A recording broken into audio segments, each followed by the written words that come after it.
ہے کہ گھر میں اگر کوئی نہ سونے دے نا تو کبیر والا سے ملتان جو لوکل بس جاتی ہے یا اس میں بیٹھ جائیں یا پھر جلسے میں آ جائیں، ادھر خوب بندے کو آرام کی نیند آ جاتی ہے، کیونکہ یہاں بس کا تو نہیں کہتا ہوں، جلسے میں بہرحال اللہ کی رحمت سکینہ نازل ہوتی ہے، اس وجہ سے نیند آ جاتی ہے۔ تو اللہ انہیں جزائے خیر دے کہ بر وقت یہ پروگرام کرا رہے ہیں، اور انشاءاللہ کوشش ہوگی کہ 10:05 پر ہم دعا کرا دیں اور اس سے آگے نہ جائیں۔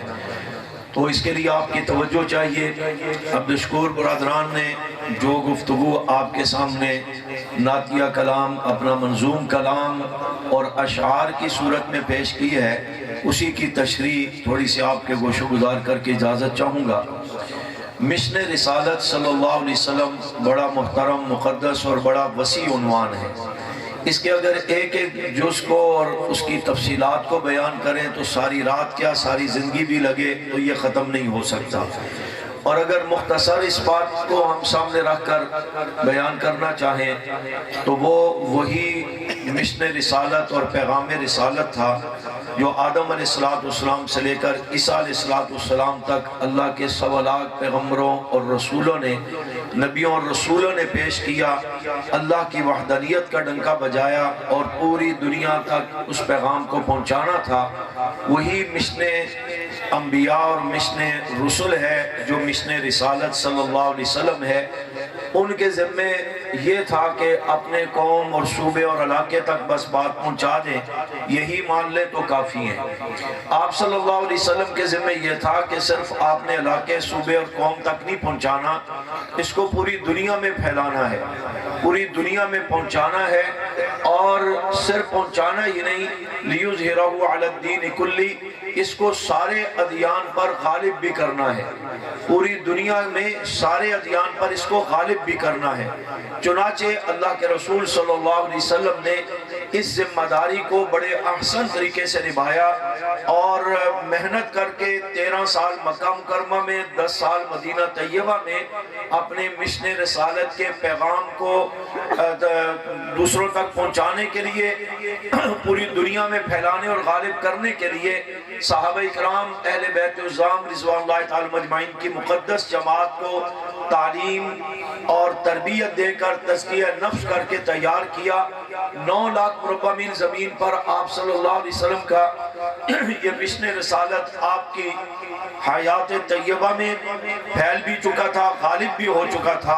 پھر اللہ نے آپ کو اپنے پاس بلا لیا، تو اب مشن رسالت یہ نہیں کہ آپ کے جانے کے بعد رک گیا، اس کو آگے چلنے کے لیے، چلانے کے لیے، پھیلانے کے لیے، غالب کرنے کے لیے صحابہ اہل بیت کی جو جماعت تیار کی، آپ صلی اللہ علیہ وسلم نے اس جماعت میں آپ کے مشن کو لے کر ایک حکم سامنے رکھ کر نبی کریم صلی اللہ علیہ وسلم نے فرمایا تھا، بلغوا عنی ولو آیا، میرے صحابہ میرے دین کی ایک آیت، ایک روایت بھی آپ تک پہنچے، آپ کی ذمہ داری ہے کہ آپ نے اس کو رہتی دنیا تک پہنچانا ہے، میرے مشن کو پوری دنیا میں پھیلانا ہے، پوری دنیا تک اس پیغام کو پہنچانا بھی ہے، غالب بھی کرنا ہے۔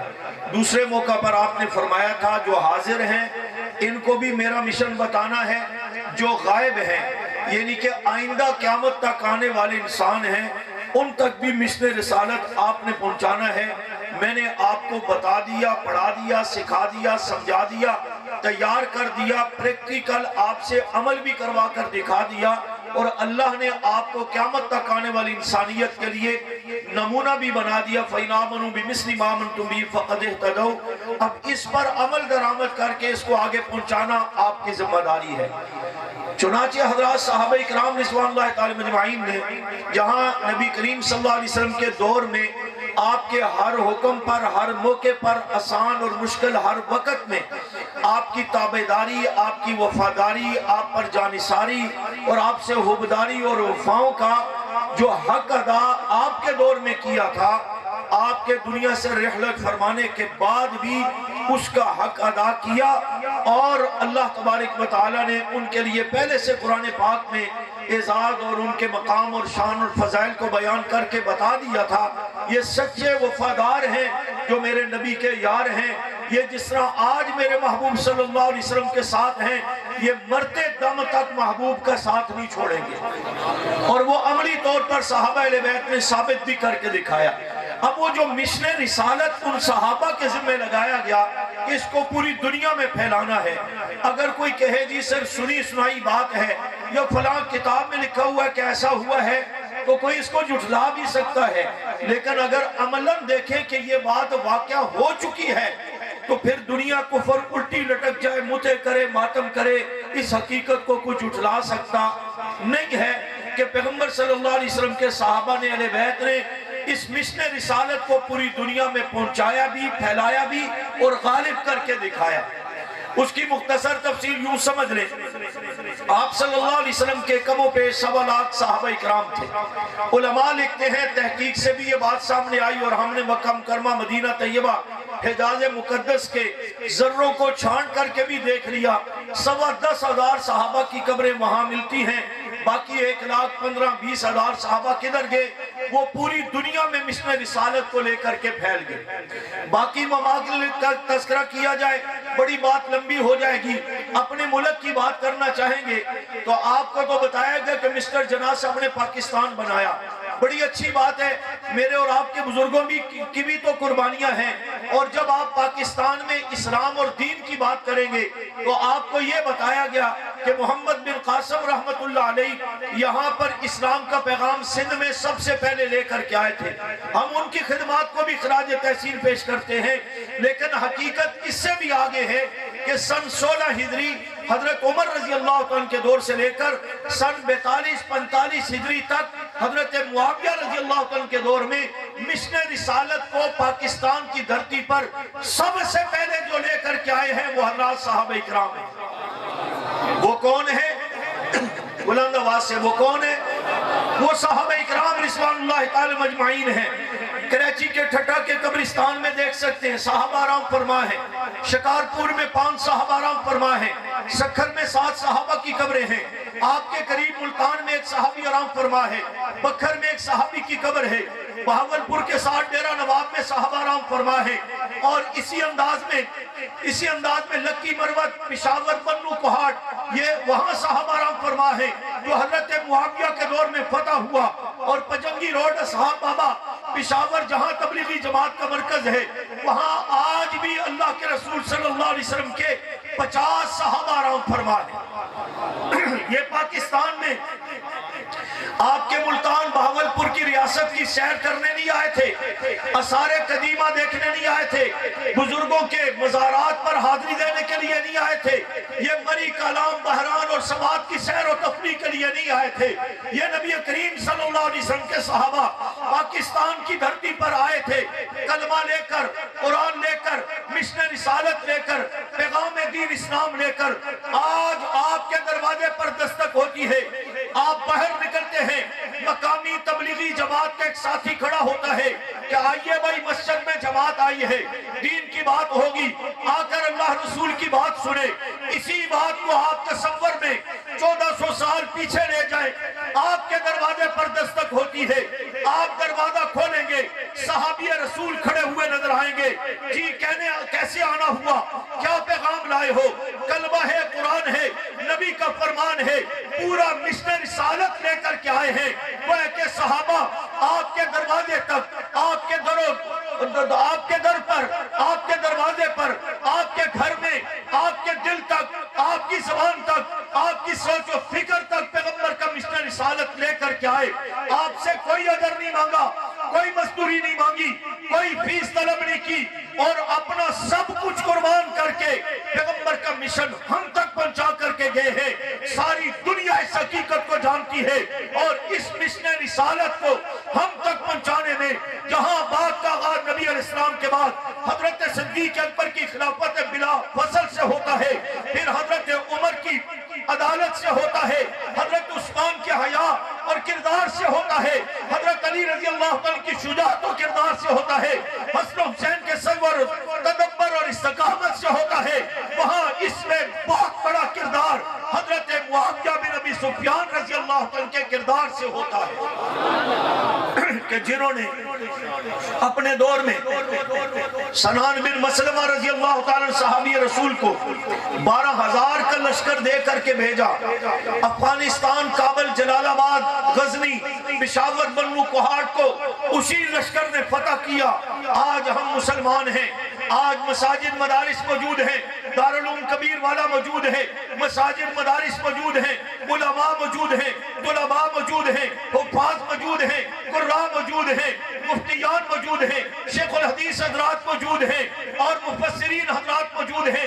تبلیغی جماعت دین کا کام کر رہی ہے، ختم نبوت میں محنت ہو رہی ہے، جہاد بھی موجود ہے، ناموس رسالت کو عنوان بھی موجود ہے، صحابہ کے تذکرے بھی موجود ہیں، اہل بیت کے تذکرے بھی موجود ہیں، گھر گھر میں کلمہ بھی ہے، قرآن بھی ہے، اللہ رسول کا نام بھی ہے۔ قربانی اور کردار اس مشن رسالت کو ہم تک پہنچانے میں صحابہ اکرام کا ہے۔ تو بحیثیت مسلمان یہ ایمانی دینی فریضہ بھی بنتا ہے، اخلاقی فریضہ بھی بنتا ہے کہ اپنے محسنوں کو پہچانے بھی، ان کی شان مقام کو سمجھے بھی، ان کے نقش قدم پر بھی چلیں اور ان کی ناموس کے تحفظ کے لیے جان ہتھیلی پر رکھ کر مولانا عطا اللہ شاہ بخاری رحمت اللہ علیہ، حضرت حسین احمد مدنی رحمت اللہ علیہ، مولانا حق نواز جنگی رحمت اللہ علیہ، مولانا اسحاق القاسمی رحمت اللہ علیہ، مولانا ضیاء الرحمن فاروقی رحمت اللہ علیہ، علامہ علی شیر حیدری رحمت اللہ علیہ اور دیگر شہداء کی طرح ہم بھی ان صحابہ سے وفا کا حق ادا کر کے بتائیں کہ اگر کل پیغمبر کے صحابہ نے پیغمبر سے وفا کی ہے، حق ادا کیا ہے، تو آج صحابہ کو چاہنے والوں نے 1400 سال کے بعد 35 سال مارے کھا کر، مصائب اور مشکلات برداشت کر کے، ہتھکڑیاں بیڑیاں پہن کر کے، جیلیں کاٹ کر کے، سینوں کو گولیوں سے چھلنی کرا کر کے، بیویوں کو بیوہ کرا کر کے، وہ بوڑھے ماں باپ کو بے سہارا چھوڑ کر کے، معصوم بچوں کا یتیم چھوڑ کر کے بھی اس گئے گزرے پرفتن دور میں صحابہ سے وفا کا حق ادا کر کے دکھایا ہے اور انشاءاللہ آئندہ بھی کرتے رہیں گے۔ اس میں حضرت معاویہ رضی اللہ تعالیٰ کی ذات گرامی، جس طرح سارے صحابہ ہمارے لیے قابل احترام، ایمان کا حصہ، ایمان اسلام دین کی بنیاد اساس، اس طرح حضرت معاویہ رضی اللہ تعالیٰ نے بھی اسی مقام اور اسی درجے پر ہمارے لیے ہے، ایمان کا حصہ بھی اور دین اسلام کی بنیاد اور اساس ہیں۔ غلط فہمیاں پیدا کی جاتی ہیں، اس حوالے سے چند معروضات قرآن و سنت کی روشنی میں سمجھانے کے لیے عموماً میں یہ ترتیب بیان کرتا رہتا ہوں، ذہن میں مضمون کچھ اور بھی تھا لیکن اس میں ٹائم زیادہ لگ جائے گا۔ آسان انداز میں بات سمجھانا چاہتا ہوں کہ دیکھیں صحابہ اکرام کی طرح حضرت معاویہ رضی اللہ تعالیٰ بھی عظیم ترین صحابی رسول ہیں مگر مظلوم ترین صحابی رسول ہیں۔ عظیم ترین بھی ہیں مگر مظلوم ترین ہے۔ عظیم ترین تو اس لیے ہے کہ ابھی مولانا مجھ سے پہلے بیان کر رہے تھے، اللہ ان کے علم عمل میں برکت عطا فرمائے، کہ مقام نبوت کے ساتھ ساتھ جیسے اللہ کا انتخاب ہے مقام نبوت اور رسالت، مقام صحابیت بھی اللہ کا انتخاب ہے۔ اسی پر جملہ کہتا ہوں، سب سے بڑا مقام مقام نبوت اور رسالت ہے اور اس کے بعد سب سے بڑا مقام مقام صحابیت ہے، جو جس طرح باقی صحابہ کو حاصل ہے حضرت معاویہ رضی اللہ عنہ کو بھی حاصل ہے۔ آپ عظیم اس لیے بھی ہیں، آپ کاتب وحی ہیں، آپ عظیم اس لیے ہیں کہ حضرت معاویہ غلاف کعبہ چڑھانے کا سب سے پہلے شرط آپ کو حاصل ہے۔ عظیم صحابی رسول اس لیے ہیں کہ حضرت معاویہ کو بحری بیڑے بنا کر کے اس پار جہاد اور دین کی تبلیغ کرنے کا یعنی کہ اعزاز حاصل ہے جس پر رسول اللہ صلی اللہ علیہ وسلم نے آپ کو جنت کی بشارت دی۔ عظیم صحابی رسول اس لیے بھی ہیں کہ حضرت معاویہ حضور اسلام کے برادر نسبتی بھی ہیں، آپ کے ہم زلف بھی ہیں۔ عظیم صحابی رسول معاویہ اس لیے بھی ہیں کہ آپ کے والد ابو سفیان صحابی، آپ کی والدہ حضرت ہند صحابیہ، آپ کی بہن ام حبیبہ صحابیہ، حضور کے نکاح میں میری اور آپ سب مسلمانوں کی ماں ہیں۔ آپ کے بھائی یزید بن ابی سفیان رضی اللہ تعالیٰ بھی صحابی، یہ گھرانہ گویا کہ مقام صحابیت کے اعزاز سے مشرف ہے اور باقی بہت سارے اعزاز بھی آپ کو حاصل ہے۔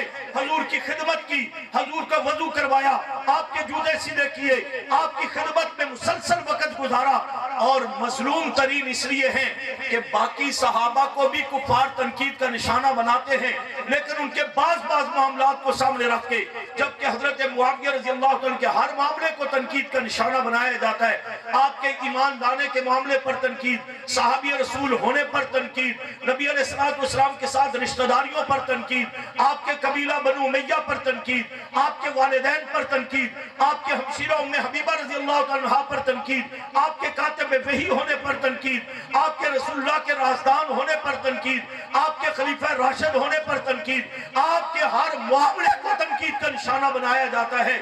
اس لیے میں نے کہا عظیم صحابی رسول ہے مگر مظلوم ترین صحابی رسول ہے۔ مزید آپ کی مظلومیت کی ایک وجہ یہ بھی ہے کہ باقی صحابہ کو غیر مسلم تنقید کا نشانہ بناتے ہیں، کفار تنقید کرتے ہیں، اور بدبخت قسم کے سوچ و فکر رکھنے والے تنقید کرتے ہیں۔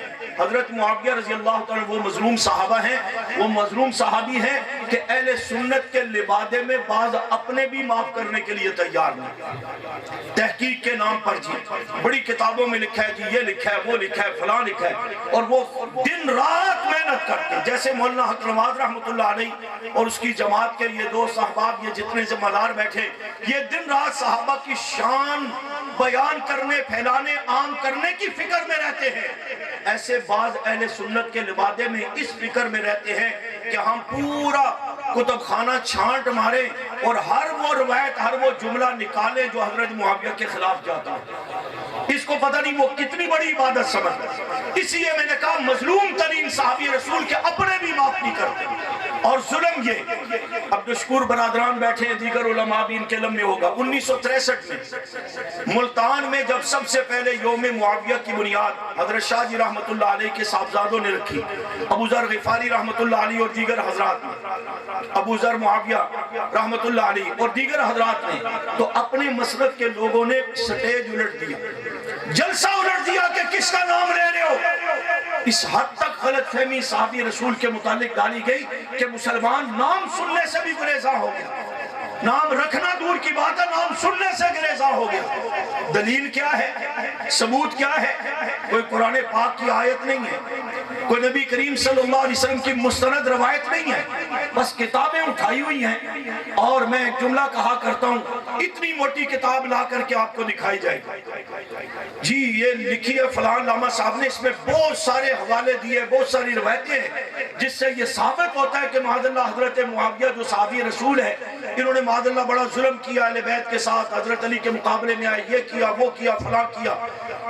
بھئی یہ تو کسی عام انسان کی، مولانا صاحب کی، علامہ صاحب کی، کسی محقق کی، پروفیسر کی لکھی ہوئی کتاب ہے، آپ اس کو لے کر کے صحابی رسول پر تنقید کر رہے ہیں، کہتے ہیں آپ کو پتہ نہیں یہ علامہ صاحب کتنے بڑے ہیں، ان کا علم کتنا بڑا ہے، ان کی تحقیق کتنی بڑی ہے۔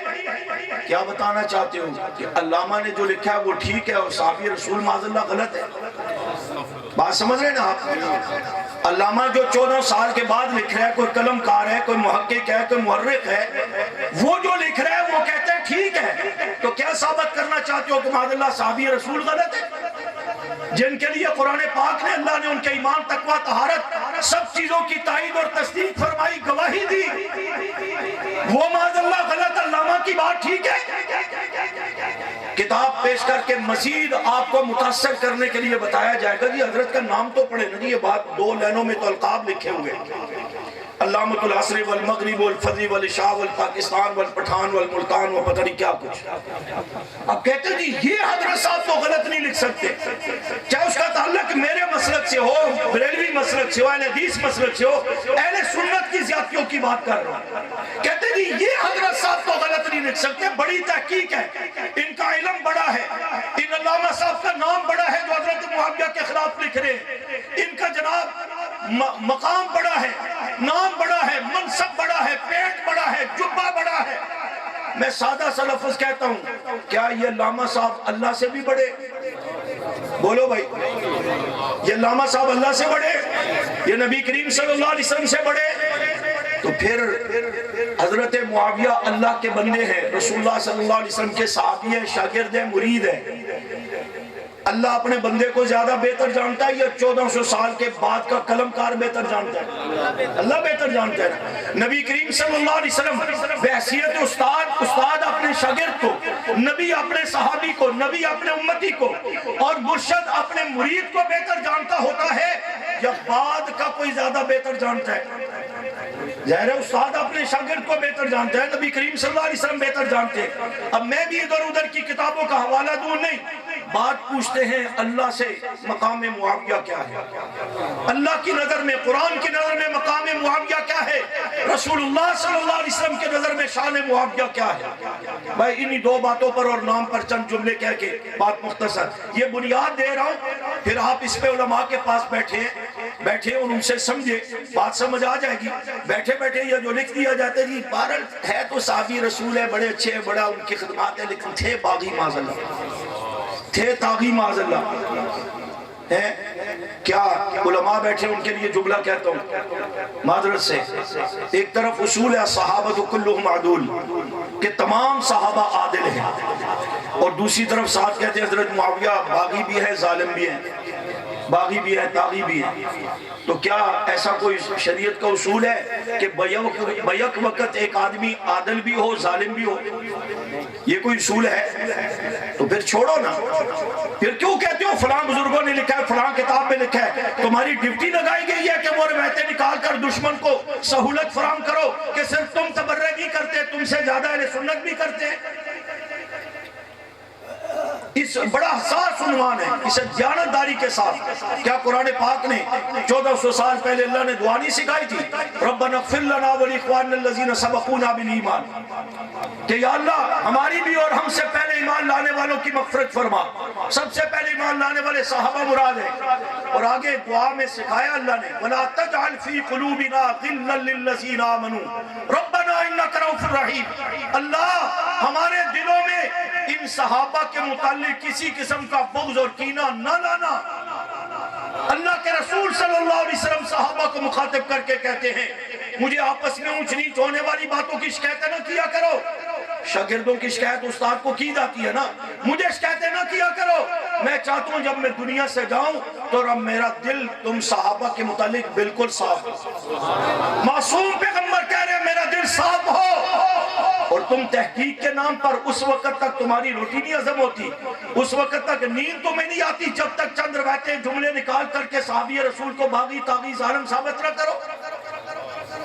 دشمن پر پھر غصہ کس بات کا ہے؟ رہتی کسر اپنے نکال رہے ہیں۔ آپ کے سکول اور کالج کی کتابوں میں، معروضی سوالات کی کتابوں میں، سلیبس کی کتابوں میں اتنا بکواس حضرت معاویہ رضی اللہ عنہ کے خلاف لکھا ہے کہ جب وہ پڑھ کر ایک شخص مسلمان ہونے کے باوجود جب وہ کمشنر ڈی سی اے سی یا ڈاکٹر پروفیسر انجینئر بنتا ہے، آپ اس کے سامنے صحابی رسول کا نام لے لے تو وہ اچھل پڑے جائے۔ کس کا نام لے لیا آپ نے؟ یہ سب پروپیگنڈا ہے۔ بات سمجھتے ہیں کہ اللہ پاک نے حضرت معاویہ کے لیے کیا فرمایا، رسول اللہ صلی اللہ علیہ وسلم نے حضرت معاویہ کے لیے کیا فرمایا۔ بات سمجھ آ رہی ہے نا؟ پہلی بات آیت جو میں نے پڑھی، اللہ فرماتے امتحن اللہ قلوبہم للتقوی، میں نے محبوب کے صحابہ کا امتحان لیا ہے۔ اللہ نے علیم بذات الصدور ہونے کے باوجود اور انبیاء اور رسول کے معصوم ہونے کے باوجود اللہ نے نبیوں اور رسولوں کے بھی امتحان لیے، انہیں بھی آزمائشوں میں ڈالا، انہیں بھی مصائب اور مشکلات کا سامنا کرنا پڑا۔ اسی انداز میں اللہ فرماتے میں نے محبوب کے صحابہ کا بھی امتحان لیا، اور امتحان کس ترتیب میں لیا؟ فرمایا امتحان اللہ قلوبہم، ظاہری صورتحال کو دیکھ کر کے نہیں کہ آدمی کی داڑھی بڑی اچھی ہے، نمازیں بڑی پڑھتا ہے، جہاد بڑی کرتا ہے، تقریر بڑی جوش کی کرتا ہے، کلام بڑا خوبصورت آواز میں پڑھتا ہے، اور اندر کیا کرتا ہے وہ علیحدہ بات ہوتی ہے نا۔ اللہ نے فرمایا قلوبہم، میں نے صحابہ کی ظاہری حالت کو نہیں، ان کے دلوں کا امتحان لیا ہے، ان کے دلوں کا امتحان لیا ہے۔ اور دوسری آیت سے سمجھیں گے نا تو دلوں کے امتحان بھی قدرت کاملہ سے صرف نہیں، اللہ علیم بذات الصدور ہے، جانتا ہے دل میں کیا ہے، لیکن اس انداز میں نہیں، آروں پر لٹا کر، آروں سے چروا کر، تیر و تلوار سے ٹکڑے کروا کر، اذ زاغت الابصار وبلغت القلوب الحناجر وتظنون باللہ الظنونا، ٹکڑے کروا کر صحابہ کے امتحان لیا، دلوں کے امتحان لیا۔ اللہ فرماتے ہیں جس طرح یہ باہر سے ایماندار تھے اندر بھی ایمان بھرا ہوا تھا. وَزَيَّنَهُ فِي قُلُوبِكُمْ أُولَٰئِكَ كَتَبَ فِي قُلُوبِهِمُ الْإِيمَانَ. اور اگلا جملہ فرمایا قلوبہم للتقوی. میں نے محبوب کے صحابہ کے امتحان فتوے کی بنیاد پر نہیں تقوی کی بنیاد پر دیے. فتوے اور تقوی میں فرق یہ ہوتا ہے, سادہ لفظوں میں سمجھا دوں کہ جب مولانا اعظم طارق صاحب رحمۃ اللہ علیہ کی تصویر بنتی تھی تو کہتے تھے جی حرام ہے. اب جب سارے مولوی بڑے بڑے موبائل رکھ کر اپنی تصویریں بناتے ہیں تو اب جائز ہو گئی ہے. کوئی نئی وحی نازل ہوئی, یہ جو میں ابھی منع کر رہا تھا نا اسٹیج پہ آتے ابھی بھی آپ بنا رہے ہیں, یہ گناہ آپ کے ساتھ ہے. یہ میں اس لیے نہیں کہ کوئی میری تصویر نہ دیکھ لے, کسی کو پتہ نہ لگ جائے. جس کو پتہ لگ رہا ہے وہ روزانہ ان کو پتہ ہے کہ ہم روزانہ تقریر کر کے کیا کہہ رہے ہیں, ٹھیک ہے, اور پہلے کی ریکارڈ بھی موجود ہے. یہ اس لیے کہ شرعاً یہ غلط ہے. اعظم طارق کی تصویر بنے تو حرام ہے, فضل الرحمان صاحب کی تصویر بنے تو جائز ہے. بولو نے یار, بات سمجھا رہا ہوں, تنقید نہیں کر رہا ہوں, سارے ہمارے لیے قابل احترام ہیں, وہ پھر جائز ہے. اسی موبائل نے ہماری تباہی بچائی. اور یہ ماشاءاللہ کیمرے والے بھی, بھائی ناراض نہیں ہونا, اگر آپ آ ہی گئے ہیں تو یہ اتنی محنت کر کے خوبصورت کلام پڑھ کے سب کا ہاتھ کھڑا کرا رہے تھے کہ بھئی سب تائید کر رہے ہیں, لیکن آپ کا کیمرہ جو ہے ویلڈ ہویا ہوا تھا کہ اس کو ادھر ادھر نہیں کرنا, کوئی اور نظر نہ آ جائے. میں نے اگلے دن اسلام آباد میں کیمرے پکڑ کر الٹ بھی دیے تھے. یہ سب تماشا ہے. بچے اس نے اللہ سے بھی دور کیا, رسول اللہ سے بھی دور کیا, دین اسلام سے دور کیا. دلوں کے اندر یہ گفتگو نوٹ کرو. جب دلوں میں یہ گفتگو نوٹ ہوتی تھی, تصویر اور ان چیزوں سے بچے ہوئے تھے, تو حق نماز اکیلا حق نماز نہیں تھا, اس کی آواز سننے والے سارے حق نماز تھے. اب نام تو حق نماز کے بہت سارے لوگ لیتے ہیں نئے نئے انداز اپنا کر کے, لیکن حق نماز کا جملہ, حق نماز کے الفاظ, گفتگو کوئی بیان نہیں کرتا. 22 فروری کو میرا بیان بھی سن لیا کرے اور باقیوں کا بھی بیان سن لیا کرے. تحدیث میں نعمت کے طور پہ کہتا ہوں, میں کوئی بہادر شاطر نہیں ہوں, میں بھی سب سے کمزور ہوں, لیکن سارا سال بھی سبق یاد کرتے ہیں. 22 فروری کو بطور خاص ہر سال الحمدللہ لفظ بلفظ حضرت جنوی کا نظریہ اسے پورا بیان کرتے ہیں. ابھی اس پر اشعار بھی پڑھ رہے تھے یہ حضرات, اسے پورا بیان کیا جاتا ہے. تو فرمایا فتوے میں اور تقوی میں فرق ہے, ٹھیک ہے نا. فتوہ تو تھا نا کہ شیعہ کائنات کا بدترین غلیظ ترین کافر ہے. سنے آپ نے فتوہ نا, نعرے بھی نوجوانوں نے لگائے, جانے لگ گئی 10,000 علماء کارکنان کی. آپ کے کبیر والا میں بڑے بڑے مجاہدین جانوں کے نذرانے پیش کر دیے. اور پھر مولوی صاحب جب پھی ڈال کے بیٹھ کے نہیں گئے تھے ساڑھے پران, بعض مولوی صاحب سب کو نہیں کہتے. تو یہ ہے فتوے کی باتیں. اور تقوی یہ ہے کہ اللہ کا جو حکم ہے نا, اس حکم میں جو اللہ کی منشا ہے, ایک ہے حکم ہے, ایک ہے اس کی منشا کیا ہے, اسی منشا کے مطابق صحابہ نے عمل کر کے دکھایا. جو رسول اللہ صلی اللہ علیہ وسلم کا حکم ہوا کرتا تھا, اس حکم میں جو آپ کی منشا ہوتی تھی, اسی منشا کے مطابق صحابہ عمل کر کے دکھاتے تھے. اس لیے اللہ نے فرمایا امتحان اللہ قلوبہم للتقوی, میں نے ان کے دلوں کا امتحان لیا, اور امتحان بھی گویا کہ فتوے کی بنیاد پر نہیں تقوی کی بنیاد پر لیا. آپ کو پتہ ہے جب امتحان ہوتا ہے, عند الامتحان یکرم الرجل او یوہان, ذہن میں تصور ہوتا ہے یا کامیابی ہے یا ناکامی ہے. بعض کا پاس ہو جائیں گے, بعض فیل ہو جائیں گے. ابھی کل وفاق المدارس کے امتحان ختم ہوئے, دارالعلوم کبیر والا, باقی پورے ملک میں ہزاروں طلباء علماء نے امتحان دی. اللہ سب کو کامیاب کرے, کہو آمین. لیکن ذہن میں کھٹک ہوتی ہے نا کہ پتہ نہیں کامیاب ہے ناکام ہے, پاس ہے یا فیل ہے. تو اللہ نے جن صحابہ کے امتحان دیا نا, کوئی فیل ہوتے ناکام ہوتے نا, تو اللہ کی کوئی مجبوری نہیں تھی کہ آنے والے الیکشن ہے تو اب خان صاحب کو پھر نبی کریم صلی اللہ علیہ وسلم یاد آ گیا, پھر صحابہ یاد آ رہے, پھر دینی تقریریں شروع ہو گئی ہے بیوقوف بنانے کے لیے, اور یہ قوم بھی بڑی جلدی بیوقوف بن جاتی ہے. نہیں, نہ اللہ کو نوٹ کی ضرورت تھی, نہ ووٹ کی ضرورت تھی. اللہ سبحان ہے, ہر قسم کی کمزوری عیب سے پاک ہے. اللہ فرما دیتے یہ معاویہ اور یہ فلاں فلاں کو ادھر کر دو, ان پر ابھی محنت کی ضرورت ہے, اور یہ باقی صحابہ ادھر کرو, یہ سارے پاس ہیں. کسی ایک کا استثناء قرآن پاک کی کسی آیت, کسی ضمیر کے صحیح مفہوم سے بھی ثابت نہیں کر سکتے. اللہ نے امتحان لیا اور اعلان کیا لہم مغفرۃ, محبوب آپ کے سارے صحابہ کی مغفرت کا اعلان کرتا ہوں, اجر عظیم, رزق کریم, ذالک الفوز العظیم, ذالک الفوز الکبیر, کلا وعد اللہ الحسنى, رضی اللہ عنہ ورضوا عنہ. یہ سب کامیاب, سب کی مغفرت, سب سے رضا کا اعلان, سب جنتی. تکبیر, شان رسالت, شان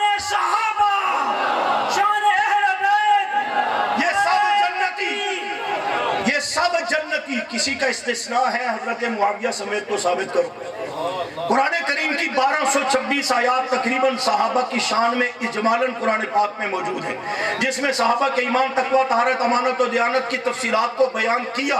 ایک ایک آیت پڑھے پورا وقت ہے، ہم اس پر ہر سال مولانا فاروقی صاحب دامت برکات میں عالیہ کو اللہ جزائے خیر دے، جہاں واہ صحابہ واہ کا نعرہ دیا نا، وہاں عملی بٹھا کر حضرت حیدری صاحب رحمۃ اللہ علیہ کے مشن کو جاری رکھے ہوئے تعلیم اور تدریس کے ذریعے مشن رسالت بھی سمجھا رہے ہیں، مشن جنگی بھی اس کی تابعداری میں سمجھا رہے ہیں۔ آج کراچی میں بھی کورس شروع ہیں، اسلام آباد ہنگو میں شروع ہے۔ میں کلاس کا سبق چھوڑ کر آپ کے پاس آیا ہوں، یہ بھائی جوید صاحب ہے، یہ ان کا خلوص ہے، انہوں نے اصرار کیا، میں آ گیا، سبق چھوڑ کر کے آئے ہیں، علماء کو سمجھا رہے ہیں، بتا رہے ہیں، بٹھا رہے ہیں دلائل کے ساتھ، کوئی گالی گولی کی ضرورت نہیں، اور امن طریقے سے دلائل کے ساتھ بات میں کر رہا تھا۔ وہ آیات ساری ان دنوں میں انشاءاللہ پڑھائی جائے گی۔ آپ کو خلاصہ ان 1200 آیات کا، تمام آیات کا مصداق جہاں باقی صحابہ ہیں وہاں حضرت معاویہ بھی ہے، اور اس کا خلاصہ کیا ہے؟ اللہ نے کہا اولئک المؤمنون حقا، یہ سارے پکے سچے مومن ہیں صحابہ۔ ان پکے سچے مومنوں میں ایک پکا سچا مومن، بولو جسے بات سمجھ آ رہی، ایک پکا سچا مومن معاویہ بھی ہے۔ اللہ فرماتے ہیں اولئکم الصادقون اولئکم الفائزون اولئکم المتقون، یہ سارے متقی ہیں، سچے ہیں، کامیاب ہیں۔ ان سب سچوں، کامیاب اور متقیوں میں ایک سچا کامیاب متقی حضرت معاویہ بھی ہے۔ یہ میں نے اشارہ دے دیا، آیات بہت ہے، کوئی آپ سے کہے گا جی کوئی واضح آیت بھی بتائے نا حضرت معاویہ کی شان میں۔ اسلام آباد کے ایک پیر صاحب نے لکھا کہ ان کی شان میں کوئی آیت، کوئی روایت ثابت نہیں۔ اب وہ دنیا سے چلے گی، اللہ خیر کا معاملہ کرے۔ میں نے ان کے سامنے بھی بات کی تھی، میں کہتا ہوں کہ اصول ذہن میں رکھ لیں، انبیاء کا جو مقام قرآن نے اجمالاً بیان کر دیا، اب ضروری نہیں کہ ہر نبی کا نام لے کر آیت نازل ہو۔ 17-18 نبیوں کے نام تذکرہ ہے قرآن پاک میں، جبکہ انبیاء رسول کی تعداد 1.25 لاکھ ہے۔ اب کوئی کہے جی فلاں نبی کا تو نام نہیں ہے، آیت نہیں ہے، تو کیا اس کی شان نہیں ہے؟ شان ہے۔ اسی طرح تمام صحابہ کے لیے اجمالاً جو عظمت رب نے اور رسول اللہ صلی اللہ علیہ وسلم نے بیان کر دی، کسی کا نام ہے تب، نہیں ہے تب، وہ سب اس کے مراد ہیں وہ صحابہ۔ اصول سمجھ گئے؟ پھر بھی کوئی کہتا ہے جی نہیں ہمیں بتائے نا، تو فی صحف مرفوعۃ مرفوعۃ مطہرہ بأیدی سفرۃ کرام بررہ، جو اللہ کی وحی لکھا کرتے نا 13 صحابہ، ان کی شان یہ آیت بیان کر رہی ہے۔ اللہ فرما رہی ہے بڑے محترم ہیں، بڑے مکرم ہیں، یہ لکھنے والے ہاتھ قابل قدر ہے۔ ان 13 صحابہ میں سب سے نمایاں حضرت زید، حضرت عثمان اور حضرت معاویہ ہے۔ بات سمجھ آگئی؟ کل تو انہوں کوئی کوئے نہیں جی ہوتے، نبی دے منشی سن خط لکھ دے ہوں دے سن، تو آڑے کسی ایم این اے دا منشی ہوئے، صدر وزیر اعظم دا منشی ہوئے، تو بڑی پجارج بے کے کاٹن دا سوٹ پا کے آکے کبیر والا پھرے، اور نخرہ ہو دا اتنا ہوئے کہ وہ دی نظر تھلے نہ جاوے کہ میں جی صدر منشی ہاں، وہ پھولے نہیں سماتا۔ نبی کا منشی ہونا کیا کام اعزاز ہے؟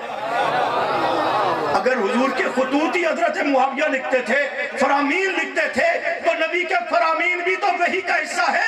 وَمَا يَنْطِقُ عَنِ الْهَوَىٰ إِنْ هُوَ إِلَّا وَحْيٌ يُوحَىٰ، یہ پیغمبر کے خطوط لکھنا بھی حضرت معاویہ کا بڑا اعزاز ہے۔ تو قرآن نے ان کاتب وحی کی شان کو بیان کیا، اس آیت میں مراد حضرت معاویہ رضی اللہ عنہ بھی ہے۔ پھر کوئی کہے جی نہیں، تو اور وضاحت کے ساتھ تو علماء بیٹھے ان سے سمجھ لینا، سورۃ انفال کی آخری آیت، اور بھی آیات ہیں، آخری آیت میں صحابہ کے 3 طبقوں کا ذکر اللہ نے کیا۔ والذین آمنوا وہاجروا وجاہدوا فی سبیل اللہ، وہ صحابہ جو ایمان لائے، ہجرت کی، جہاد کی، یہ مہاجرین صحابہ مکہ والے مراد ہیں۔ والذین آووا ونصروا، وہ صحابہ جنہوں نے مدینہ طیبہ میں ایمان لائے، جہاد میں شرکت بھی کی، ان کی مدد اور نصرت کی، یہ سارے مدینہ صحابہ مراد ہیں۔ تیسرا طبقہ والذین آمنوا من بعد وہاجروا وجاہدوا، جو ان کے بعد ایمان لائے، کہتے جی وہ تو بعد میں ایمان لائے تھے۔ حضور کی خدمت میں ایک شخص آیا، اگر میں کلمہ پڑھ کے میدان جہاد میں آ جاؤں تو کیا ملے گا؟ حضور نے فرمایا اللہ کی رضا جنت میں ملے گی۔ کھجوریں کھا رہا تھا، کھجوریں ادھر پھینکی، میدان جہاد میں کودا، جہاد کیا، شہید ہو گیا، کلمہ پڑھا، مسلمان ہوا، صحابی بنا، شہید ہو گیا۔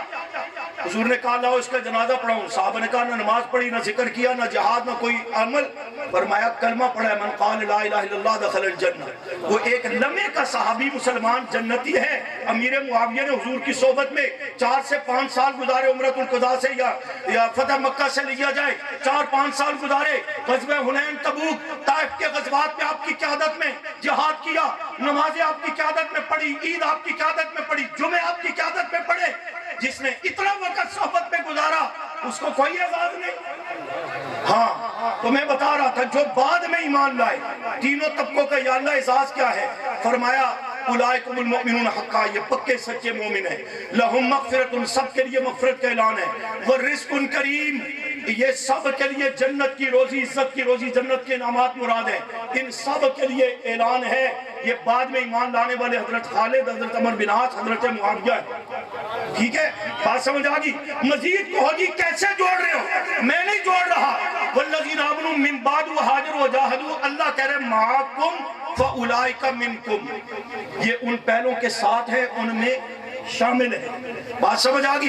دوسری جگہ پر اللہ نے فرمایا فتح مکہ سے پہلے یا بعد میں جو بھی ایمان لائے، درجے میں فرق ضرور ہے لیکن کہا وَكُلًّا وَعَدَ اللَّهُ الْحُسْنَى، مجھ رب کا ان سب کے ساتھ جنتی ہونے کا وعدہ ہے۔ اب اس میں حضرت معاویہ شامل ہو گئے، جنتی ہو گئے رضی اللہ عنہ ورضوا عنہ۔ اللہ کہتے ہیں میں ان سب سے راضی، یہ سب صحابہ مجھ رب سے راضی۔ استثناء ہے تو لاؤ ثابت کرو، نہیں ہے، اللہ سب صحابہ سے حضرت معاویہ سمیت راضی، سب صحابہ اللہ کی رضا پر راضی، اس کے انعامات اور اکرامات دینے پر راضی۔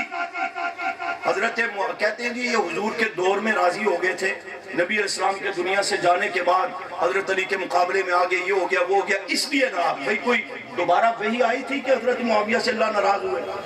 باتیں آپ کو سمجھ آ رہی ہیں نا، آسان بات کر رہی ہیں۔ کوئی بعد میں وحی آئی تھی؟ نہیں، ختم نبوت کا سلسلہ ختم ہو گیا، بعد میں جبرائیل آئے نہیں۔ باقی علماء نے لکھا کہ اللہ کی رضا جو ہے صفت قدیمہ ہے، صفت حادثہ نہیں۔ یہ ہماری طرح نہیں کہ ہم ایک دن کسی سے راضی ہوں کہ قائد محترم حضرت کیا بات ہے آپ نے مجھے صدر بنا دیا، بس اوپر اللہ ہے نیچے آپ میرے قائد ہیں امام ہیں، بس آپ ہیں۔ اگلے دن حضرت نے ہٹا دیا تو کہا تیرے تو بڑا غلط بندہ کوئی نہیں۔ یہ تو میری اور آپ کی حالت ہے نا کہ ہمیں اگلے حال کا پتہ نہیں ہوتا، کبھی کسی سے راضی ہو گئے اپنا الو سیدھا ہوا، پھر اگلے لمحے ناراض ہو گئے۔ اللہ کی ذات جو ہے وہ صفت قدیمہ، اللہ کی رضا صفت قدیمہ ہے، صفت حادثہ نہیں ہے۔ اللہ جانتا ہے عالم ما کان وما یکون، جو ہو چکا جو ہونے والا سب رب جانتا ہے۔ اللہ کو پتا تھا میرے معاویہ سمیت میرے محبوب کے صحابہ جس ایمان تقویٰ طہارت پر آج ہے نا، مرتے دم تک اسی پر رہیں گے۔ اس لیے اللہ نے جو رضا کے اور جنت کے ان کے لیے فیصلے کیے وہ عارضی اور وقتی نہیں ہے، وہ دائمی ہے۔ ہمیشہ کے لیے وہ جنتی، ہمیشہ کے لیے وہ اللہ ان سے راضی، اور ہمیشہ کے لیے وہ کامیاب۔ تو اللہ کی نظر میں کچھ مقام معاویہ بات سمجھ آ گئی۔ توجہ، نبی کریم صلی اللہ علیہ وسلم کی نظر میں اگر حدیث یوں پڑھنی شروع کرے بڑی لمبی بات ہے، اس کو مختصر یوں میں سمجھایا کرتا ہوں۔ ہر نبی مستجاب الدعوات ہوتا ہے۔ مستجاب الدعوات کا معنی یہ کہ نبی جو اللہ سے مانگتے ہیں اللہ وہ دے دیتا ہے۔ ہم تو دعا مانگتے ہیں نا، پتہ نہیں قبول ہوئی یا نہیں ہوئی۔ مومن کی دعا قبول ہوتی ہے یا اسی وقت اجر مل جاتا ہے یا زندگی کے کسی موقع پر یا مرنے کے بعد ثواب مل جائے گا، لیکن نبی علیہ السلام، رسول اللہ صلی اللہ علیہ وسلم، سارے انبیاء اور رسول جو رب سے مانگتے ہیں اسباب کے مطابق مانگے تب بھی رب دیتا ہے، بغیر اسباب کے مانگے تب بھی رب دیتا ہے۔ لیکن جہاں ترتیب سے ہٹ کے مانگا جا رہا ہو وہاں جبرائیل کو بھیج کر اللہ اپنے محبوبوں کو بھی منع کر دیتا ہے، نہ مانگنا نہیں دوں گا۔ نوح علیہ السلام کہتے ہیں یا اللہ میرا بیٹا میرے آنکھوں کے سامنے طوفان میں سیلاب میں غرق ہو رہا ہے، اللہ تیرا وعدہ تھا تیروں کو بچا دوں گا، یا اللہ میرا بیٹا مر رہا ہے اس کو بچائیے۔ فرمایا نوح علیہ السلام ہاتھ نیچے کریں، یہ آپ کا بیٹا نہیں دوں گا۔ یا اللہ میرا بیٹا میری بیوی نہ جلے، میرا خون ہے میرے سلب سے پیدا ہوا ہے، کہا نوح علیہ السلام ہاتھ نیچے کیجئے، نہیں دوں گا، انہو عمل غیر صالح، آپ کا عقیدہ اور اس کا عقیدہ اور۔ حالانکہ بیٹا تو سکا تھا نا، تفصیلات کا وقت نہیں۔ اللہ نے منع کیا یا نہیں کیا؟ ترتیب سے ہٹ کے تھا، اللہ نے جبرائیل کو بھیج کے کہہ دیا میرے محبوب نوح علیہ السلام کو کہے نہ مانگے نہیں دوں گا۔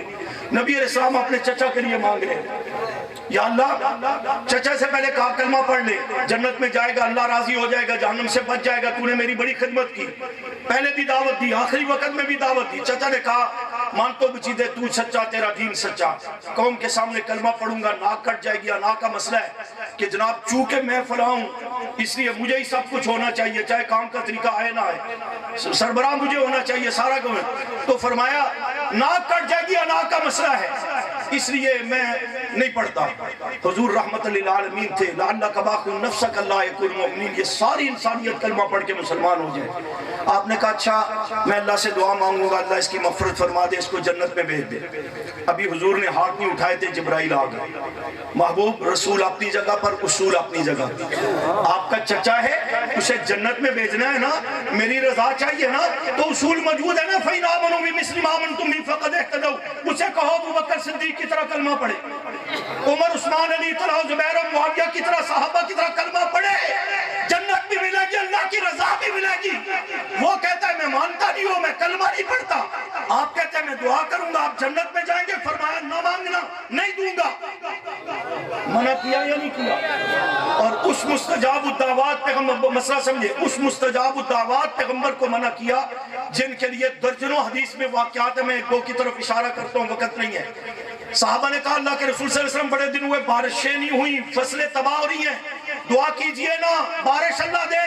حضور نے دعا کے لیے ہاتھ اٹھائے, بادل نہیں تھے, اللہ نے بادل بھی بھیجے, بارش بھی برسی. ایسا ہوا, علماء سے سن چکے ہیں. حضرت عمر تلوار لے کے آ رہے ہیں, صحابہ نے کہا نقصان نہ پہنچا دے. ابھی انہوں نے کلمہ نہیں پڑھا تھا. حضور نے فرمایا صحابہ پریشان نہ ہو, عمر دغا بن کر کے نہیں, مجھ محمد کی دعا بن کر کے آ رہے ہیں. عمر کیسے آنا ہوا؟ آیا تو گردن لینے کے لیے تھا, گردن جھکانے کے لیے حاضر ہوا ہوں. کلمہ پڑھائیے, مسلمان ہونا چاہتا ہوں. حضور نے فرمایا میں نے رات کو رب سے دعا کی تھی حرم بیت اللہ میں, اللہم اعز الاسلام بعمر بن الخطاب او بعمر بن الحشام. اللہ دو عمروں میں سے ایک عمر مجھے اسلام کی قوت کے لیے عطا کر. حضور نے رات کو رب سے مانگا, صبح رب نے لا کر عمر کو جھولی میں ڈال دیا. ابو ہریرہ حضور کی صحبت میں بیٹھے, صحابی رسول مسلمان ہیں. گھر جاتے ماں چکے کلمہ نہیں پڑھی ہوئی تھی, مارتی تھی, تو بددین ہو گیا, گمراہ ہو گیا. تو حضرت ابو ہریرہ نے کہا اللہ کے رسول صلی اللہ علیہ وسلم آپ دعا کریں نا میری ماں کے لیے, اللہ اس کو بھی مسلمان کر دے, ہدایت دے دے. صحابہ کہتے ہیں حضور نے دعا کے لیے ہاتھ اٹھایا, ابو ہریرہ اٹھ کے بھاگ پڑے. بھائی آمین تو کہو. کہا میں دیکھتا ہوں پہلے میں گھر پہنچوں گا یا میرے نبی کی دعا قبول ہو کے اس کا اثر پہنچے. دروازہ کھٹکھٹایا, جو ماں جوتوں سے استقبال کرتی تھی آج وہ ہاتھ پھیلا کے کھڑی ہے. بیٹے کو سینے سے لگا کے کہا اپنے محبوب کی صحبت میں لے جاؤ, کلمہ پڑھ کے مسلمان ہونا چاہتی ہوں. یہ اشارہ دیا, ورنہ حضور کی دعاؤں کے بے شمار پورے باب ہے حدیث کی کتابوں میں. نبی علیہ السلام نے جو مانگا رب نے دیا, جو ترتیب سے ہٹ کے تھا, سکا چچا تھا, رب نے منع کر دیا, نہیں دوں گا, نہ مانگنا. مسئلہ سمجھ. آج یہی پیغمبر کے دعا اٹھ رہے ہیں معاویہ کے لیے. حضرت معاویہ رضی اللہ عنہ کے ہاتھ اٹھ کے لیے اٹھ رہے ہیں. اگر معاذ اللہ وہ باغی تھے, طاغی تھے, مفتی تھے, فلاں تھے, فلاں تھے, فلاں تھے, ظالم تھے, یہ تھا وہ تھا, تو نہ اللہ کی کوئی مجبوری تھی نہ رسول اللہ کی کوئی مجبوری تھی. جب چچے کو ہدایت نہیں سکا ہے تو ان کے لیے بھی کوئی مسئلہ نہیں تھا. اللہ کہہ دیتے محبوب ہاتھ نیچے کر, کہا نہیں, بلکہ حضور نے مانگا اللہم اجعلہ ہادیا مہدیا مہدی بھی, اللہ معاویہ کو ہادی بنا, مہدی بنا, اس کے ذریعے ہدایت کو عام فرما. پھر ایک موقع پر دعا کی اللہم علم معاویہ الکتاب والحساب وقیل العذاب, اللہ معاویہ کو کتاب کا علم, حساب کا علم عطا فرما, عذاب جہنم سے بچا. پھر ایک موقع ہے حضرت معاویہ حضور کے ساتھ سواری پر جا رہے, میرے آقا نے پوچھا یا معاویہ ما یلینی منکا, معاویہ بتاؤ آپ کے وجود کا کون سا حصہ میرے وجود کے ساتھ ملا ہوا ہے. حضرت معاویہ نے کہا قال بطنی, میرا پیٹ آقا آپ کی کمر سے ملا ہوا ہے. جو نبی کا اتنا قریب ہے اس کو تم ظالموں اتنا دور کیوں دکھاتے ہو؟ اس کے حقائق بتاؤ نا, خدمات بیان کرو, اختلافی باتیں بیان کرتے ہو جی کہ حضرت علی سے کیا اختلاف ہوا تھا. یہ جس طرح حضرت حسین رضی اللہ عنہ کے 10 دن بیان کرتے ہیں نا, حالانکہ ان کی 56 سال زندگی وہ بیان نہیں کی جاتی کہ حقائق کھولتے ہیں. حضرت معاویہ کی زندگی بھی 78 سال ہے, 28 سال کی عمر میں مسلمان ہوئے, 50 یا 52 سالہ آپ کی اسلامی زندگی ہے, اس کو بیان نہیں کیا جائے گا. یہ حضرت علی سے اختلاف ہوا تھا, بھائی اس کو لے کے بیٹھ جائیں گے. یہ پھر کسی موقع پر میں بیان کروں گا کہ آپ کی 52 سالہ اسلامی زندگی کی خدمات کیا ہے, اس کے اوپر نظر کرو. چنانچہ حضرت معاویہ رضی اللہ عنہ کے لیے حضور نے پوچھا, آپ کا فرمایا میرا پیٹ آپ کی کمر سے ملا ہوا ہے. حضور نے پھر دعا کے لیے ہاتھ اٹھا دیے, اللہ معاویہ کے پیٹ کو علم سے حلم سے بھر دے. ٹھیک ہے, میں کہتا ہوں حضرت معاویہ کے فضائل و کمالات و صاف میں جو کچھ بھی ہے وہ نبی کریم صلی اللہ علیہ وسلم کی دعاؤں کا نتیجہ ہے. ٹھیک ہے, تو اللہ کی نظر میں حضرت معاویہ کا مقام سمجھ آ گیا, رسول اللہ صلی اللہ علیہ وسلم کی نظر میں حضرت معاویہ کا مقام سمجھ آ گیا. اب آج کے کوئی قلم کار کوئی کتاب اٹھا کر کے جی یہ روایت لکھی ہے, یہ مانوں گے یا وہ مانوں گے؟ نام پر بات کر کے بات ختم کرتا ہوں. اس وقت نام لینا مشکل تھا. اب الحمدللہ مولانا حق نواز رحمۃ اللہ علیہ سے لے کر دیگر شہداء کابرین کی محنت ہے. جدھر دیکھو گے معاویہ نظر آئے گا. جب ساری سازشیں ناکام ہو گئی نا تو پھر مسلمانوں کے ذہن میں یہ بات ڈالی جاتی بھئی بچے کا نام معاویہ وہ نام نہ رکھنا, بچہ بیمار رہ سی, بڑا کمزور ہو سی, بڑا پریشان رہ سی. اور بھئی ہم نے معاویہ نام کے بڑے بمبار بھی دیکھے, یعنی کہ صحت مند دیکھے. معاویہ کا معنی یہ ہے ہمیں تو کوئی بیمار آج تک نظر نہیں آیا, تمہیں کیوں پریشانی ہوتی ہے؟ یہ وہی کہے گا جو خود عقیدے نظریے کا بیمار ہے, وہ آپ کو کہے گا نام نہیں رکھ رہا. پھر ایک اور بھی انہوں نے افواہ پھیلائی ہوئی ہے, کتابوں میں لکھا ہوا ہے بلکہ کہ معنی ٹھیک نہیں, نام نہیں رکھ رہا. میں مختصر بتاتا ہوں, 5-6 منٹ رہ گئے میرے پاس, کہ نبی کریم صلی اللہ علیہ وسلم کی عادت شریفہ تھی جب کوئی شخص کلمہ پڑھ کے مسلمان ہوتا, حضور کے ہاتھ میں بیعت کرتا تو آپ اس کا نام پوچھتے.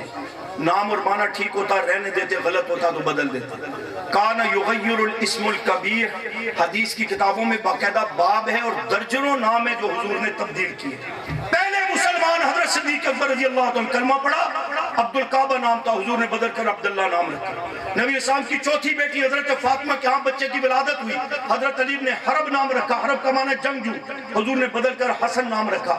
پھر بیٹا پیدا ہوا, حضرت علی نے پھر حرب نام رکھا, حضور نے بدل کر حسین نام رکھا. درجنوں مثالیں مل جائیں گی. آج امیر معاویہ حضور کے ہاتھ پہ بیعت کر کے کلمہ پڑھ رہے ہیں, نام غلط تھا, معنی غلط تھا, نبی نے بدلا کیوں نہیں؟ آسان بات کر رہا ہوں, نبی اسلام نے بدلا کیوں نہیں؟ او جی ایک نام تھا توجہ نہیں ہوئی, ایک نام ہوتا تو پھر بھی عذر تھا. حضور کے صحابہ میں 17 معاویہ ہیں, حضور کے صحابہ میں 17 معاویہ ہیں. نبی علیہ السلام کے عزیز و رشتہ داروں میں 10 معاویہ ہیں. معاویہ بن الحارث حضور کے سکے چچا زاد بھائی کا نام ہے, صحابی رسول ہیں. معاویہ بن عباس بن علی حضرت علی کے پوتے کا نام ہے. معاویہ بن مروان حضرت علی کے داماد کا نام ہے جس کے نکاح میں رملہ نامی بیٹی تھی. معاویہ بن ساسا حضرت علی کے شاگرد کا نام ہے. امام جعفر صادق کے 2 شاگردوں کا نام معاویہ ہے. امام باقر کے پوتے کا نام عبداللہ معاویہ بن عبداللہ افصح ہے. حضرت نوفل جو حضور اسلام کے چچا زاد بھائی تھے, ان کے پڑپوتے کا نام معاویہ ہے. وہ کہ حضور کے رشتہ داروں میں 10 معاویہ, صحابہ میں 17 معاویہ. نہ نبی کو معاویہ برا لگا, نہ علی کو برا لگا. وہ 1400 سال کے بعد اس بدبخت کو کیوں برا لگا؟ اس لیے کہ دیکھنے والی نظر میں فرق ہے, سوچنے والی دل و دماغ میں فرق ہے.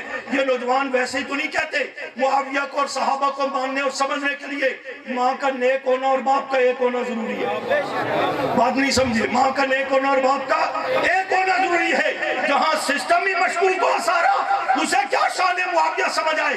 اسی پر جملہ کہتا ہوں, آپ لوگوں کے ساتھ بھی مذاق کیا جاتا ہے. گاڑی میں بیٹھے تو صحابہ کی بیعت چڑھ گئی, تھلے پر بیٹھے, جام کی دکان پر بیٹھے, ریڑی پر بیٹھے, جوئے کی محفل میں بیٹھے. ایک کہتے جی صحابہ اچھے تھے, دوسرا کہتے ہو نہیں جی یہ کیا وہ کیا. خبردار, یہ پاکیزہ مقدس لوگ تھے. کوئی بکواس کرے اسے کہے خبردار پہلے وضو کر, مسجد میں چل, علماء کے پاس بیٹھتے. یہ پاکیزہ لوگ تھے. ان کے متعلق گفتگو بھی پاک ہو کر, وضو ہو کر پاک جگہ پر کرنی ہے. یہاں تو عوام کو بیوقوف بنانے کے لیے تبرہ کرنا چاہتا ہے. چل مسجد میں, چل مولانا شاہ صاحب کے پاس, چل مفتی حسن صاحب کے پاس, ان کے پاس بیٹھ کر صحابہ کی بات کرنی ہے. بات سمجھے؟ تو حضور کو نہیں نظر آیا, نہ علی کو نظر آیا, نہ نبی علیہ السلام کو بھی یہ نام غلط ہے, معنی غلط ہے. 14 سال کے بعد تجھے نظر آیا. معنی کیا ہے؟ معاویہ کا معنی ہے 2 لشکر ٹکرائیں, جو غالب آ جائے اس کو معاویہ کہتے ہیں. 2 آدمی پنجہ آزمائی کریں, جو غالب آ جائے اس کو معاویہ کہتے ہیں. اور 30 سال کی عمر کا جوان صحت مند, اس کو معاویہ کہتے ہیں. زوراور خطیب جس کی آواز پر ساری قوم کٹھی ہو جائے اس کو معاویہ کہتے ہیں. اور شعر کی قسموں میں سے ایک قسم کا نام معاویہ ہے. اسی انداز میں ستاروں میں سے ایک ستارے کا نام المعاویہ ہے, اور نشان راہ کو معاویہ کہتے ہیں. اور اسی انداز میں معاویہ کے ایک معنی ہے موڑنا اور مروڑنا. موڑنا اور بولو نا یار. اور یہ معنی آپ پریکٹیکل بھی کر سکتے ہیں. کل گلی محلے میں دیکھ لینا نا, جس کو حضرت معاویہ برداشت نہیں, چاہے وہ کدھر کا بھی ہو, اس کے سامنے ہادیہ مہدیہ معاویہ معاویہ, حضرت معاویہ زندہ باد, حضرت معاویہ واہ معاویہ واہ, اس کے پیٹ میں مروڑ پڑے, منہ موڑ کر کے چل پڑے گا, محفل چھوڑ جائے گا, کہے گا تو تمہارا دماغ خراب ہے. دماغ ہمارا نہیں, اس کا خراب ہے جس کو معاویہ سمجھ نہیں آ. بات سمجھ آئی؟ تو معاویہ کا ایک معنی ہے بھونکنے کے, وہ بتاتا ہے. لغت کی سب سے بڑی کتاب عرب لغت کی لسان العرب ہے. جس کی 15ویں جلد میں 10 معنی لکھے جو میں نے ابھی بتا دیے ہیں. ان میں سے یہ جو بھونکنے کا لفظ یہ بدبخت بتا کر آپ کا ذہن خراب کرتا ہے، وہ بھونکنے کے نہیں ہے، وہ لفظ ہے بھونکانے کے. وہ کیسے؟ المعاویہ نامی جو ستارہ میں نے بتایا نا، یہ بزرگ جانتے ہیں پہلے دور میں گھڑیاں نہیں ہوتی تھی، سحری اور تہجد فجر کا ٹائم ستاروں کو دیکھ کر پتہ لگتا تھا اب سحری کا ٹائم ہو گیا، اب تہجد کا ہو گیا، اب فجر کا ہو گیا، اذان دو. ساری رات گلی کوچوں میں کتے بھونکتے رہتے ہیں. پہلے نوٹ نہیں کیا تو اندہ نوٹ کر لینا، صبح کے ٹائم کتے منہ اوپر کر کے او کر کے مخصوص آواز میں بھونکتے ہیں. ابن کناسہ رحمۃ اللہ علیہ دیگر علماء نے لکھا ہے اس کی وجہ یہ ہے کہ وہ جو ستارہ سامنے ہوتا ہے نا المعاویہ، تو پیغام یہ ملتا ہے کہ اب صبح ہونے والی ہے. تو فطرتی طور پر کتے محسوس کرتے ہیں کہ رات کی جو ہماری عیاشی فاشی تھی، حکومت تھی، آزادی تھی، وہ اب مسئلہ بن گیا، گڑبڑ ہو رہی ہے، دھرنے شرنے شروع ہے، بہت سارے مسائل ہیں، وہ ختم ہونے والی ہے. وہ فطرتی طور پر 4 ٹانگوں والا کتا اس المعاویہ نامی ستارے کو دیکھ کر بھونکتا ہے. یہ بھونکتا ہے، وہ بھونکاتا ہے. ستارے بھی کبھی بھونکے، ستاروں کا کام ہے تو چمکنا، روشنی دینا. اب یہ 4 ٹانگوں والا کتا بھونکتا ہے، المعاویہ نامی ستارہ بھونکانے کا سبب بنتا ہے، اس لیے اس کو المعاویہ کہتے ہیں. اور جب یہ صبح کے ٹائم ایسا ہوتا ہے نا تو بوڑھے بزرگ اماں جان، ہم نے پہلے سنا ہے کانوں میں، پھر بعد میں کتابوں میں یہ واقعہ پڑھا ہے. وہ جب تہجد یا ذکر اذکار کر رہے ہوتے ہیں نا تو کان میں آواز پڑتی ہے تو کہتے ہیں لکھ لعنت ہو گئی. وہ کتے کو کہتے ہیں قبولیت دا ویلا ہے، کیڈی پیڈی آواز پہ کر دے صبح صبح دے ویلے. پہلے نہیں سنا، آئندہ سن لینا. نہ آپ کہتے ہیں، نہ حکومت کہتی ہے، نہ انتظامیہ، نہ ٹی وی والے، نہ عوام کہ اماں جی صبح صبح فرقہ واریت کیوں پھیلا رہے ہیں. کوئی نہیں ان کو منع کرتا. اور جو 2 ٹانگوں والا کتا جو عموماً صحابہ پر بھونکتا رہتا ہے، لیکن جب نام معاویہ آتا ہے تو اس کی زبان گردن لمبی ہو جاتی ہے، یہ زیادہ بھونکتا ہے حضرت معاویہ پر. تو معاویہ کا معنی یہ بھونکانے والا، یہ بھونکانے کے سبب بنتے ہیں، بھونکتا یہ بدبخت ہے. جب یہ بھونکتا ہے آپ کہتے ہیں معاویہ کے دشمنوں پر لعنت، صحابہ کے دشمنوں پر لعنت، حکومت بھی، عوام بھی، ٹی وی والے بھی، سارے کہتے ہیں مول صاحب فرقہ واریت ہے. اور اللہ کے بندے یہ فرقہ واریت نہیں، یہ میرے نبی کا حکم ہے. اذا رأیتم الذین یسبون اصحابی فقولوا لعنت اللہ علی شرکم. جب تم دیکھو کوئی شخص میرے صحابہ پر لعن طعن کر رہا ہے تو تم اس کے قول اور فعل پر لعنت کرو. یہ کس کا حکم ہے؟ معاویہ کے دشمنوں پر. خیر ہے کچھ نہیں ہوتا، معاویہ کے دشمنوں سے، معاویہ کے دشمنوں پر، صحابہ کے دشمنوں پر. اب تکلیف اور کسی کو بھی نہیں ہوگی نا، اسی کو ہوگی جو دشمن ہے. تو ہم نے جو نہیں کہا کہ کون دشمن ہے، خود سمجھ آ جائے گا. توجہ کریں، میں بات ختم کروں. تو معاویہ نام رکھو گے اور آپ گنڈے کا فرق سمجھ آ گیا، شان معاویہ بھی سمجھ آ گئی. جو ارادہ کرتا ہے نا، میں اس کے لیے دعا کروں گا کہ اللہ پاک اگر اس کی شادی نہیں ہوئی ہے جلدی جلدی اچھی من پسند شادی بھی کروائے اور پہلے بیٹے کا نام محمد معاویہ رکھیں. میں نے کئی جگہ پر اس پر تقریر کی پچھلے سالوں میں. ایک محترمہ کا نام فون آیا ڈیر اسماعیل خان سے، کہنے لگی میرا بڑا ارادہ تھا، آپ کا بیان سنا، اللہ مجھے بیٹا دے، میں اس کا نام محمد اس لیے کہ نبی السلام کا نام بھی آ جائے اور معاویہ بھی ہو جائے. تو کہا اللہ نے مجھے بیٹی دے دی. میں نے کہا بہن کوئی بات نہیں، اللہ کہ میری بات تو پوری سنے کہ میں نے بیٹی کا نام مقدس معاویہ رکھ لیا. محبت ہو نا، بات سمجھ آئے تو عمل یوں بھی ہو جاتا ہے. حضور کے دور میں ایک مسجد کا نام معاویہ تھا، ایک صحابیہ کا نام معاویہ بنت الاجلان تھا، ایک قبیلے کا نام معاویہ تھا.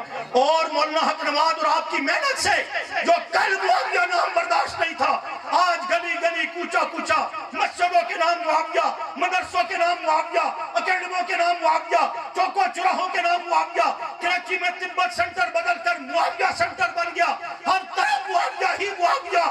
وہ کہیں نہیں نظر آئے گا تو پنجاب اسمبلی میں دیکھ لینا معاویہ جو ابھی آپ کے سامنے بول کے گئے ہیں. یہ نام عام کرو گے، اس پہ محنت کرو گے، اللہ میرا اور آپ کا حامی ناصر وما علینا الا البلاغ. الحمدللہ رب العالمین. اللہم صلی علی سیدنا مولانا محمد النبی الامی وعلی آلہ بارک وسلم. یا اللہ ہمارے صغیرہ کبیرہ گناہوں کو معاف فرما، اللہ اپنی رضا نصیب فرما. نبی کریم صلی اللہ علیہ وسلم صحابہ کرام میرے بیت الزام سے سچی محبت نصیب فرما. محبت کے تقاضے پورے کرتے ہوئے ان کے نقش قدم پر چلنے کی بھی توفیق عطا فرما، ان کے دفاع کی بھی توفیق عطا فرما. حرمین شریفین، بیت المقدس، مساجد، مدارس، علماء، اہل حق، دینی جماعتوں کی اللہ حفاظت فرما. اللہ پاکستان کی حفاظت فرما. پھر شرنگیزی شروع ہے، اللہ اپنے فضل سے حفاظت فرما. اور اللہ اپنا کرم فرما، جو بیمار انہیں شفا کاملہ عاجلہ نصیب فرما، صحت و عافیت عطا فرما، گھریلو پریشانیوں کو دور فرما، اتفاق رحمت برکت عطا فرما، جن کی اولاد میں ان کو نیک صالح اولاد عطا فرما، اولاد والوں کی اولاد کو نیک اور فرما بردار بنا یا اللہ، جن کے رشتے نہیں ہوئے بچے بچیاں اللہ ان کو اچھی نسبتیں عطا فرما، رزق حلال میں برکت عطا فرما، حرام اور مشتبہ سے محفوظ فرما، قیامت کی آمد ہے، گمراہ کن فتنوں کا دور ہے، اللہ ہمیں دجالی فتنوں سمیت ہر گمراہ کن فتنے سے محفوظ فرما۔ بھائی جوید صاحب اور ان کے ساتھی اور دیگر علماء جنہوں نے یہ محنت کی ہے، اللہ ان کے خلوص کو قبول فرما۔ مسجد کی تعمیر کے لیے درخواست کی، ابھی نے آغاز کیا ہے، حالانکہ اس کو اہتمام سے کرنا چاہیے تھا کہ کم از کم اس میں کچھ حصہ تو مسجد کا تعمیر ہو جاتا نا، لیکن بہرحال آپ کا خلوص کا اللہ آپ کو بھی جزائے خیر دے، اس کو اہتمام سے ہمیں اللہ کے گھر کو تعمیر کرنے کی اور تکمیل کی توفیق عطا فرمائے۔ صلی اللہ تعالی علی خیر خلقی محمد وآلہ وصحبہ اجمعین برحمتہ اللہ۔